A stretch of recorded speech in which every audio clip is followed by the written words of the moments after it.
Greetings, chess players! Welcome to another video in our step-by-step series from 0 to 2000 rating. Our rating in today's video is currently 727.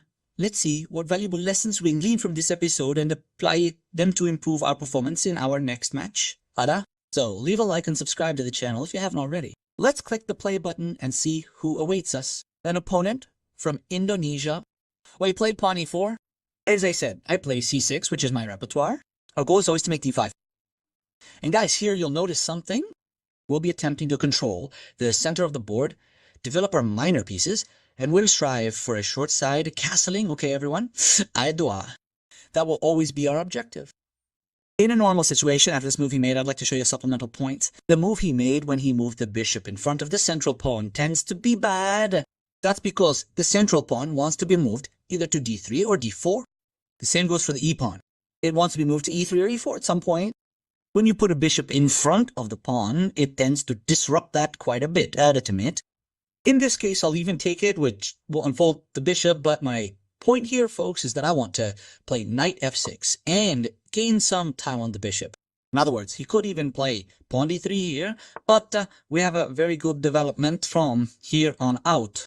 I'm going to play bishop g4, pinning the queen, developing another piece. And my point is that now I'm going to do the following. I'm going to play pawn e6, bishop e7, make the move, and be happy. You can see that my development here is very straightforward. It has no secrets, right, folks? And now he made this move, h3, attacking my bishop. Here we just return. There's not much of a secret, okay, guys? This h3 is a good move. Here I don't like g4 very much, because he made a short rock, or rather, when we perform a castle to one side, it signifies that we don't want to put our king at risk. The rock is simply intended to protect the king. When he makes h3 and g4, he starts to expose his king. This will mean problems for him, particularly on the defensive front related to this, even more after that move he made, because I take with the pawn and I open a file fully attacking his king. And here he's going to have serious attack problems, guys. And I'm going to show you this in practice. Here I can take the h3 pawn if I want. I can also make a knight on d7 to speed up my development. Honestly, I don't know what I prefer, but I think I'll take anyway. I think this might show a little. Actually, after I take, he has a bishop on h4, right? Trying to lock my rook. Well, I don't want a headache. I'm going to make the knight launch on d7. We'll develop. If he takes it, I'll retake it. But the point is, guys, if your opponent starts this expansion, if you have all this initiative here, you realize something. Let's adapt here. When the pawns stay here on the initial ranks, it means the rook is safe. If when he starts moving, it means the king is unstable. That is, he's in a worrying situation. This means that if your king makes a rook on the opposite side, you have an attacking advantage. In other words, even if you're a solid player, that doesn't mean you have to be solid forever. If you understand me, it means that at the right moment, you have to know how to attack to be a good chess player. So, at this moment, okay, he took it, I'm going to retake it, but at this moment, my point will be what? I'm going to make a big rook and try to attack my opponents. How? I don't know.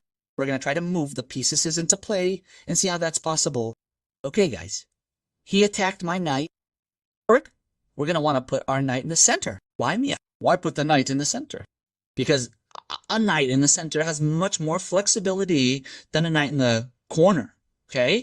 In other words, here I'm going to take the pawn and start a strong attack. I even question whether I could do a long castling. But at this moment, he's moving his king so much that he's already having serious problems with his position. So much so that I'm going to do a long castling, and you can see that. In terms of king protection, who do you think is safer? Obviously my king. So we're going to try to use all these factors to start attacking his king. And then I'm going to move another piece into play. Even if he plays n3, we're going to, okay, he didn't want to play n3, but the point with n3 was another very cool move we could see. If he played c3, he would defend and gain a tempo on my bishop. That's good for him. However, on the other hand, he's now moving pawns on the queen side, which is where his king is repositioning. In other words, I'm creating so much advantage over his king that it's difficult to know how my opponent will defend. That said, now we're going to have a really good strategy, which is simply to try to attack his king as much as possible here, since he allowed me to do so, right? It's not my fault, he just allowed me.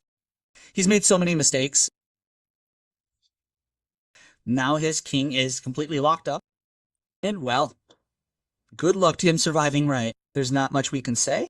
Well, we don't have to rush to win, okay, everyone? I'm just going to capture his pawn here.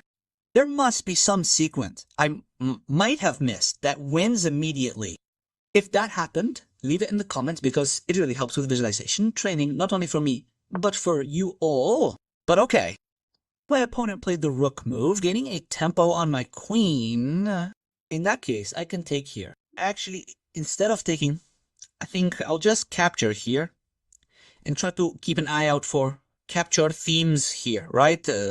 I think it's quite interesting to capture the knight on d2 to try to simplify, because even though we have more material, guys, it doesn't mean we can leave the attack open. I would recommend that you exchange everything, if possible, but in this specific type of position, we're even... Hold on, I thought the bishop fell here. But the knight defends. Oh, yeah, but the knight defends. Okay. In this type of situation, guys, we don't need to rush, as I told you. So I'll just take this pawn, move my other rook to the file, move the rook here, Zeku, take advantage of the queen being pinned, and try to use that to win the game. So, Billy. In other words, why did I get into this situation? Guys, I got into this situation because, let's go back here, okay? My opponent started moving the pawns on the wing, where he rocked. That is, when you do that, you leave your king very vulnerable. And you realize that this whole issue in the game arose because he moved the pawns on the king side too much, which is where he rocked. And his king became so exposed that he's now in this very serious situation where he's practically completely lost. And, well, if you ask, Miya, so moving those pawns is never worthwhile.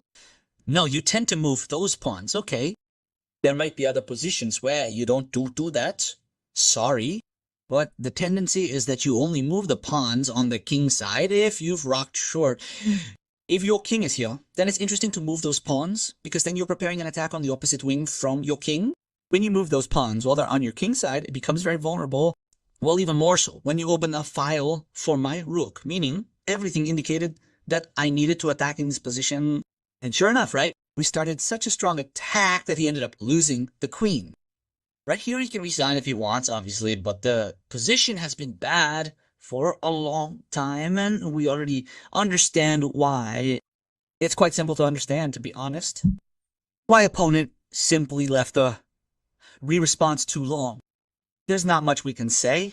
And now we're going to try to go for check.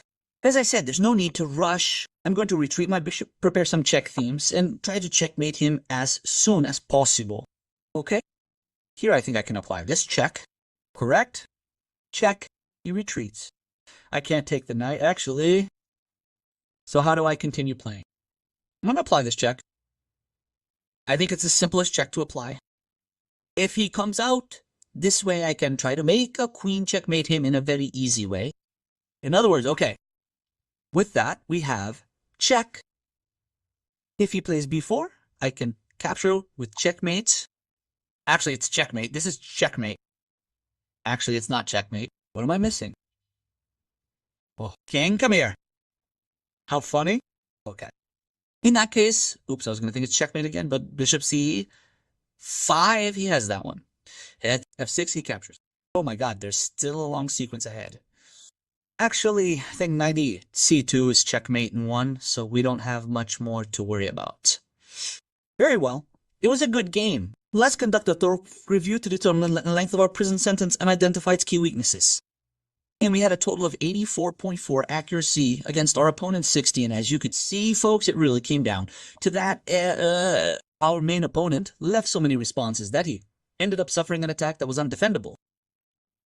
The truth is, even if he tried to play king g2 here to try and hold the pawn, to try and move his pieces to defend, we realized that he would start putting all his pieces into defense, meaning everything would revolve around defending his king. And we don't want to play chess to defend our king and try not to get checkmated. We want to attack. So my recommendation to you, thanks to today's episode, is this. Don't move the kingside pawn. This leaves your king exposed and leads to attacking positions. And for those of you who see your opponents moving the kingside pawn, if possible, if it's really possible, you can do a long rock Of course, if he has a good initiative with the pawns, you should be worried about if it's a position like mine where he just wasted time. Moving those pawns, you can, indeed, already think about attacking strategies because his king is slightly vulnerable, and if anyone has an advantage in the position because of that, it's you. Okay, everyone. So thanks to those who stayed to the end. If you watched this far, don't forget to like and subscribe to the channel. Even if the position is balanced or not, the position is better for black. Thus, I hope that you all have understood the concepts that underlie this video. Take care. I really look forward to seeing you in the next video, and a hug to everyone. Ciao.